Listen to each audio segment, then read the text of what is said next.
Hi friends, welcome to சிட்டியை சமையல். இன்னைக்கு காய்கறி இல்லாமல் டிஃபனுக்கு 10 நிமிஷத்தில் டக்குன்னு ஒரு சாம்பார் ரெடி பண்ண போகிறோம். நம்ம சேனலை ஃபஸ்ட் டைமாக பார்க்குறவங்க மறக்காமல் சப்ஸ்கிரைப் பண்ணிடுங்க, பெல் பட்டனையும் கிளிக் பண்ணிடுங்க. அப்போ தான் நாங்கள் போடுற வீடியோ உங்கள் வீட்டின் சமையல் மெனுவாக மாறும். வாங்க வீடியோக்குள்ளே போகலாம். 100 கிராம் துவரம்பருப்பை சுத்தம் பண்ணிவிட்டு ½ அன் ஹவராக குக்கரில் ஊற வச்சுருக்கேன். பருப்போடு சேர்த்து ஒரு பெரிய வெங்காயம் கட் பண்ணது,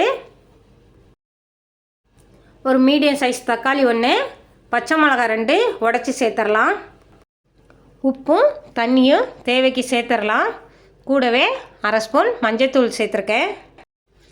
குக்கரை மூடி போட்டு 5 விசில் விட்டு ஆஃப் பண்ணி எடுத்துடலாம். அடுப்பில் வச்சுருக்கேன். 5 விசில் விட்டதும் ஆஃப் பண்ணி ஸ்டீம் இறங்குனதும் குக்கரை ஓப்பன் பண்ணியிருக்கேன். பாருங்கள், பருப்பு எல்லாம் நல்லா குலைவாக வெந்திருக்கு. நல்லா மசிச்சு விட்டுறலாம். பருப்பை ஊற வச்சு நம்ம விசில் போட்டோன்னா இந்தமாரி நல்லா குலைவாக வரும். சாம்பாரும் நல்லா திக்னஸாக கிடைக்கும்.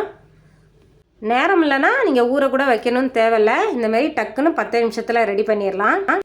கடாயை அடுப்பில் வச்சு 3 ஸ்பூன் நல்லெண்ணெய் விட்டுருக்கேன். எண்ணெய் நல்லா சூடாகிடுச்சு. அரை ஸ்பூன் கடுகு நல்லா பொரிஞ்சதும் 1/4 ஸ்பூன் ஜீரகம் நல்லா பொரிஞ்சிருச்சு. 2 காஞ்ச மிளகாய் சேர்த்துருக்கேன். காஞ்ச மிளகாவை லைட்டாக வறுத்துடலாம். கருகிடக்கூடாது, ஆனால் அந்த கருப்பு நிறம் வந்தால் தான் நல்லா டேஸ்ட்டாக இருக்கும், வாசனையாக. கருவேப்பில் சேர்த்துடலாம். கருவேப்பில் நல்லா பொரிஞ்சதும் நல்லா மசிச்சு எடுத்த பருப்பை சேர்த்துடலாம். வேக வச்ச பருப்பை நல்லா மசிச்சு எடுத்து அதுக்கப்புறம் நம்ம சேர்க்கணும். சாம்பார் பொடி சேர்த்துடலாம். அதிலே சேர்த்தோன்னா கட்டி விழுந்துடும். அதனால் 2 ஸ்பூன் சாம்பார் பொடியில் 1 கிளாஸ் தண்ணி விட்டு நல்லா கலந்துட்டு பருப்போடு சேர்த்தாச்சு. தேவைன்னா தண்ணி சேர்த்துக்கோங்க. நல்லா கலந்து விட்டாச்சு. உப்பு காரம்லாம் கரெக்டாக இருக்கான்னு பார்த்துக்கோங்க. பாருங்கள், 10 நிமிஷம்தான், டக்குன்னு டிஃபனுக்கு ரெடி பண்ணிடலாம். சாம்பார் கொதி வரட்டும், வெயிட் பண்ணலாம். சாம்பார் நல்லா கொதி வந்துருச்சு. தேவைக்கு பெருங்காயம் சேர்த்து நல்லா கலந்து விட்டு அடுப்பை ஆஃப் பண்ணிடலாம். சாம்பார் ரெடி ஆயிடுச்சு. தேவைன்னா நீங்கள் மல்லித்தலை தூவி அடுப்பை ஆஃப் பண்ணிடுங்க. நான் மல்லித்தலை சேர்க்கலை. சாம்பார் ரெடி ஆயிடுச்சு. வேறு பாத்திரத்தில் மாற்றிட்டேன்.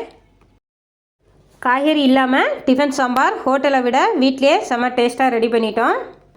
பாருங்கள், சாம்பார் செமையாக இருக்கும். 10 இட்லி கூட அசால்ட்டாக சாப்பிட்றலாம். ஓகே ஃப்ரெண்ட்ஸ், இதோட இந்த வீடியோ முடியுது. இந்த வீடியோ உங்களுக்கு பிடிக்கும்னு நினைக்கிறேன். பிடிச்சிருந்தா சிட்டியை சமையல் சேனலுக்கு சப்ஸ்கிரைப் பண்ணிடுங்க. மறக்காமல் பெல் பட்டனையும் கிளிக் பண்ணிடுங்க. உங்கள் ஃப்ரெண்ட்ஸ் எல்லாருக்கும் ஷேர் பண்ணுங்கள், லைக் பண்ணுங்கள். இன்னொரு ரெசிபியோட அடுத்த வீடியோவில் பார்க்கலாம். பனைமரம் வளர்ப்போம், நிலத்தடி நீரை பெருக்குவோம்.